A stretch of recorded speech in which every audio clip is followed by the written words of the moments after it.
really, really happy with what everybody's done. We're over 400,000 views, which is absolutely phenomenal. To be honest, I didn't think we'd get anywhere near that for the whole broadcast.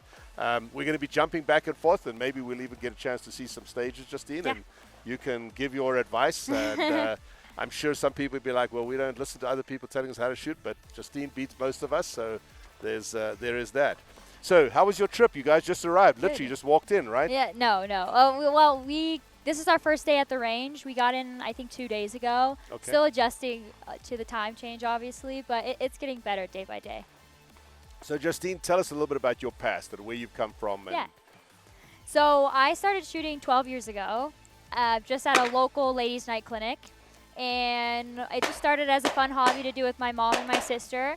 And then we started to get more and more into it. And my first major match was actually USPSA Nationals when it was in St. George in 2014. And it just kind of took off from there. So you started with a Nationals, right? That was your first major match. It was our first major match. Quite a match. That one was like when it rained really hard and everything was like underwater. That was a good experience, I guess. I remember that, but that's the one where the weather crushed one of our stages. Start in the deep end, literally, yeah. Yeah. And here you are now. You've won some world championships and you've competed. How many world shoots have you been at so far? I've been to Shotgun World Shoot in Thailand, Rifle World Shoot in Finland, PCC World Shoot in Czech, and now here in South Africa. So you know there's a thing here in South Africa where they talk about there's only a few people that have shot all 4 divisions, which are obviously those are the main divisions. I realize there's Action Air as well, etc. But the first 4, right? Yeah. So how many of those have you won? Where are you now? So Shotgun? So Shotgun, my team took 3rd. Okay.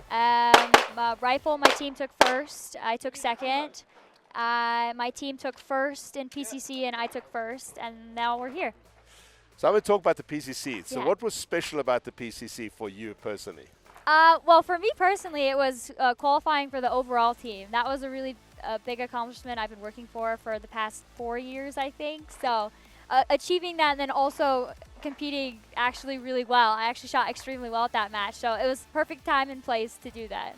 So I got to let you guys into a secret. So here's the part where I know backgrounds, right? So 2 years before that, I said to you, you might be one of the first, if not the first person to shoot on the overall team. So the way that this works is we used to call it the men's team, right? You had the men's team, you had the ladies' team. But when Justine started coming along, I realized that we may have a problem. We might have to change the name of the team. And that's what happened, right? Yep. You got to shoot on the men's team, which we then had to call overall, right? Overall team, yep. And at this World Shoot, your sister has that same situation. Correct. She's shooting? She's on the classic team. Correct. Yeah. So her sister, so how's that for family genes, right? Her sister's going to be shooting on the classic team, which is the overall team. I shouldn't say that. It is the overall team now, but which used to be the men's team. That's pretty incredible, isn't it? It's incredible, like, opportunity. Like, you really want to excel the best that you can, and also it's just a great opportunity for women in general. Like, it's never happened before, so just being able to capitalize on that opportunity and show other women that, like, if you put everything you can, like, it's possible. Like, you're not just cut off at ladies. Like, you can go for the overall team. So seeing as how you brought that up, I'm going to dig a little deeper into that. So there's this belief in sport that women can't compete as well as what the men can, right? They're not strong enough, or they're not as strong, or whatever. But shooting, you've proven, is not quite that, right? So it's I wouldn't say it's easy. Like, I definitely feel like everyone works very hard, but I've definitely, like, preparing for the PCC World Shoot, I'd never worked that hard before. Like, the 6 months leading up to it, like, I went to the gym every single day. Like, I was going to the range every single day. I shot more rounds prepping for that than I had any other match. And, like, it was very difficult, but obviously it was done. And it was done well. But, yeah, like, it's not easy. I think it maybe takes a little bit of talent, a little bit of good genetics maybe to get there, but it's doable. Well, I think you're being really nice. I think it takes an enormous amount of talent and an enormous amount of work because, I mean, I have friends that are in pro football, pro baseball, pro tennis, and I've talked about this many times to them. You know, you do have to have a talent to be able. You can spend any amount of money on somebody, tennis, I'll use that as an example, to try and get them to a point. We have the top American player right now. You probably don't follow tennis that much, but it's somebody by the name of Pegula, and she is a billionaire. Her father owns Buffalo Bills and a number of other teams. So is she good? Is she the number 1 player in the U.S. because she has all that money, or is she talented? Well, the answer is you still have to have the talent. Yeah, exactly. And so you have to put in that work. And if I've looked at your training which obviously I'm pretty close to because we live in the same town in the United States, and I obviously track and monitor what my teams are all doing. You've worked harder in the last couple of years than ever before that. Yeah, absolutely. And it shows, Thanks. Obviously, right? And this is something, you came in PCC, you ended up 7th overall, correct? Eighth Eighth yes. overall. Sorry, my notes are wrong. You're good. Eighth. There it is. 8th. And there were 900 people in that match. There was, right? I think it was in my division. I think there was 700, but overall there was, I think, like pushing 900 people. Yeah. So there's no luck in this. There's an actual, it's performance based. It's not because. So I'm going to ask you another controversy. So there has been discussion about should ladies be allowed to compete in the men's division? Because after all, you have a ladies team as well. Yeah. And we actually had this discussion at IPSC level back last night where I said, so what do you guys think? And obviously the general consensus is absolutely not. If you've qualified for that team, you should be able to compete. How do you feel about that? I agree with that completely. The overall team is supposed to be the best competitors from your country. And if it happens to be a woman, why would we discriminate against that woman who literally has put everything into it to get to that point? Obviously, I've been that as well, but even if I hadn't been in the opportunity and I was watching a female work incredibly hard and sacrifice a lot of their life and then qualify for the overall team, I think it would be absolutely heartbreaking to tell them, sorry, you're not allowed because you're a woman. That's discrimination at its finest, I think. All right, so there's 4 people on the team.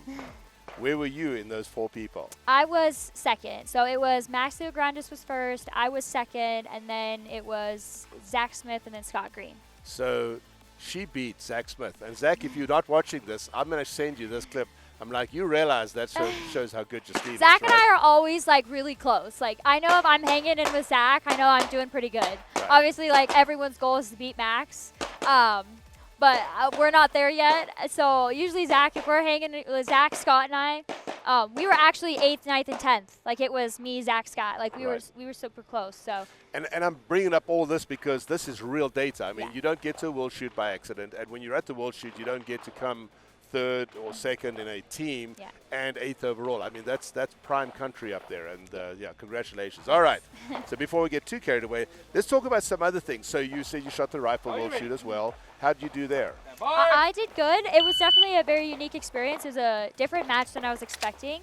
I took second in female in the open category, and then my team took gold. So it was pretty good. That's awesome. It definitely taught me how to train for Worlds. Rifle, we'll come back to rifle in a second. Can we go back to that stage? And what stage are we on there? Stage 20. So we're going to have a look at Tash. That was Cash. That's one of our shooters, shooting stage 20. Let's see. Give me a second and I'll pull that up.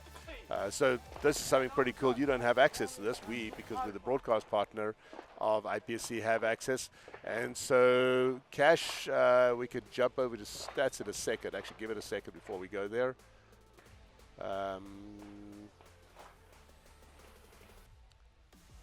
So Cash is going to show up here in a second. He hasn't signed his score sheet yet. That's actually another American that shot that. So this is one of our group. There we go. Okay, we go stats now.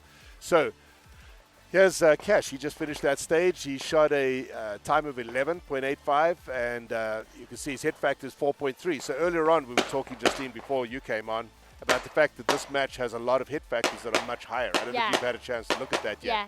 You better have looked at that, right? Yes. Right. We talk a lot about stats, and it's one of the things that I try to, just my little input on Justine is how to study numbers and be able to work out. In this match, if you haven't figured it out, is that match. Correct. Because there's a lot of very high hit factors. We've seen 9s and so forth, which is very unusual in IPSC.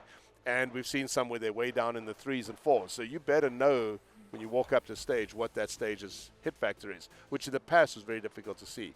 So obviously Cash, one of the US shooters shooting open, he had a pretty decent run. You can see his score is down here, shot a 4.3, and the high hit factor right now on that particular run is 4.7 in their particular squad. What did we say? That was stage 8, right? The high hit factor, Christopher shot that stage earlier. He had a mic on the stage, and he shot it in a hit factor of 5.2. So it's pretty close. Christopher obviously shooting, he shoots flat out, all speed. So let's go back to some of the other things. You were talking about rifle.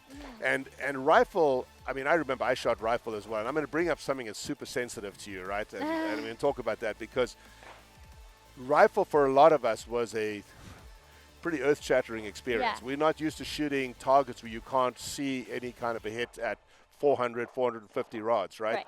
So there was one stage there. Stage was? I'm not ashamed of it. I talk about it. It was definitely not earth-shattering, but like definitely a moment of just shock. I always tell people, leading up to Rifle World Shoot, I hadn't zeroed a stage in probably 2-3 years. I zeroed not one, but 2 stages at Rifle World Shoot. And it was just definitely like, it definitely cracked my confidence a little bit of just like, wow, do I belong here? Like, you don't go to World Shoot and zero stage. Like, I was on a team, like I was supposed to be there. I made the team, and it was embarrassing, honestly. But it just definitely taught me that it's never over till it's over. You always push to the very end. And then also, like, actually how to train for a World Shoot. Like, you train harder than actually it's going to be, and then you're not shocked when it actually is difficult. Like this, everyone practiced really hard coming to this match, and the targets are a little bit closer, and so it's easier. Not necessarily easier, but it's the targets aren't as challenging. So.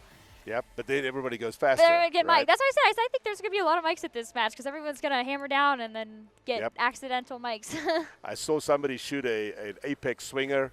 And because everybody was shooting so fast, the guy went bap up, and he got 2 mics on the swing. And I bet that wouldn't normally happen if the targets were a bit more difficult and the hit factors were lower. Yeah. But going back to that stage, you remember the stage number at World Shoot?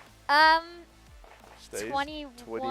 29. Oh, yeah, because 29 and 30, and that was, that was a great combo.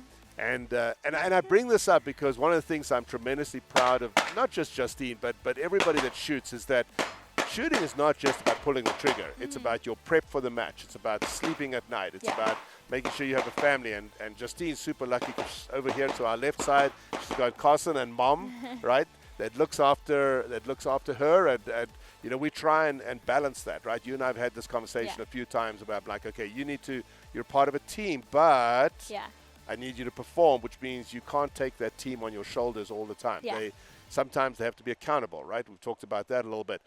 And then at the same time, you've got a mental thing in this game. This game is hugely mental. Absolutely. And that stage 29 that you zeroed, by the way, you were only one of about 120 people that zeroed that stage. But that didn't matter. And we knew that ahead of time because I remember watching the pre-match, which was all the ROs. I don't remember how many people now, to be honest, but there were a lot of people that zeroed the stage. And I actually posted it. I said, hey, that stage, you need to pay attention. Yeah. Now, would you shoot that stage any differently? I would have approached it a little bit differently. Just with the way the range was set up, you couldn't see your impacts on the berm, so you couldn't see where you were missing. So describe that stage to everybody, because that stage was let's see if I can remember. It's like a high round count stage, so it was like 40 rounds or something like that, and it was all past 200 yards, if I'm correct. That's like, right. There were left targets, down, right, and then right. Yeah, and it was just painful. Like the whole, like I would have approached it probably. Someone had said after they had watched everyone zero like the stage, they approached it. They actually aimed a little bit higher at the top of the berm where there was dirt, and they plugged around in the dirt so they could see if there was any wind or anything, and then they went to the targets, which I probably would have done that. But honestly, like to that point, you don't know what you don't know, obviously. And now that I know, I would have changed a little bit, but. It was a good learning experience. Like I don't think if that wouldn't have happened to me, I don't think I would have prepped as hard for PCC World Shoot. Because I was so astonished of how difficult Rifle World Shoot that I was thinking PCC was going to be the same. And PCC was very difficult, but I definitely over-prepped for PCC World. Especially swingers. We talked about we were expecting 75-yard swingers. And I remember Max Leograndes built that match for us. Yeah. And we were shooting these swingers, and I was shooting 5-6 shots at the swinger and not hitting it. Then I went back the following day with Max, and I probably shot 400 rounds on 2 swingers. No exaggeration. Trying to figure out how a 9mm bullet running at 1,100 feet per second down to 60, 70, 75 yards, because you're literally aiming off the target, which is completely weird for us, isn't it? But going back to stage 29, so I heard afterwards that remember they had 2 steals far down range, but that was the second or the third shooting position. So we all want to go the most efficient. We want to go to position 1, then 2, then 3. The correct way would have been to go to position 2 or 3, shoot those 2 steel plates, get feedback on the distance and on the wind, and then go. But none of us thought about that at the time. And that's how we learn, you know. And, then the second part of that is they used I'm going to be in trouble here, but because I can't remember the name. They used a scoring target that was digitally scored. And we had no idea we were hitting. I remember Todd Jarrett telling me, shoot 2 in the middle, then shoot 1 on the left of the target and 1 on the right of the target. So it's 4 rounds per target. Which is like an 80-round stage at that point. Correct. And then worse than that, by 1 mag, when I went to the prone position, my mag was too long. So I had to dump. I couldn't get my rifle loader. Stupid mistakes, but in the heat of the moment, as you said, we're using so many rounds on a stage. On Rifle World Shoot, I don't think I've ever shot as many rounds over the actual number of rounds required as what I shot in rifle. Yeah, that's exactly it. I think I had 2 standing reloads on that stage because I miss on the steel, and like in my head I was like, if I can't hit the steel, I'm definitely not going to hit the paper, so I have to figure out my hold on the steel, and I had it was just Well, fortunately this match we shouldn't have that problem, right? So you shooting production optics team, that's your team. You got some great. We're going to get you guys to come back and do a little bit talk and talk a little bit about the match, and especially during stages. Your boyfriend Carson is actually going to be helping us on our production crew, so thank you, Carson, sitting over there giving me the thumbs up. This is a team effort, guys. We're all involved in this, and this is for us all as competitors. So we wish you guys luck. Thank you. It's going to be a tough match. Everybody's shooting super fast. I've been out there watching them. It's crazy to see somebody shooting as quick as some as they are in a pre-match, but we were talking about earlier some very good shooters in this pre-match. So that gives us really good data to be able to work off. So I know you guys will be studying the data. Yeah, we'll do. Excited to be here? Yes, we're excited. We feel good. Everything was worked out okay for us, and we are ready I'm ready to start. I don't start shooting till Tuesday, so I still your day off is Monday? Yes, so I still got some time. Is that a positive or a negative, do you think? Well, I've been really trying to look on the positive side of things. So my team is actually going to do a team practice on Monday to just kind of warm up together. Positive side only. Positive vibes. Positive only. Positive only. That's the way to look at it. Good luck. Yeah, thank you. You too. And we'll have you guys back here again later on. And welcome to South Africa. Yeah, thank you. All right, guys, we'll come back a little bit later and we'll bring you some more shooting. And I know I said earlier we didn't have any more guests, but then Justine walked by and we grabbed her and brought her in, and we really appreciate having her on with us. And she'll be back talking about some things.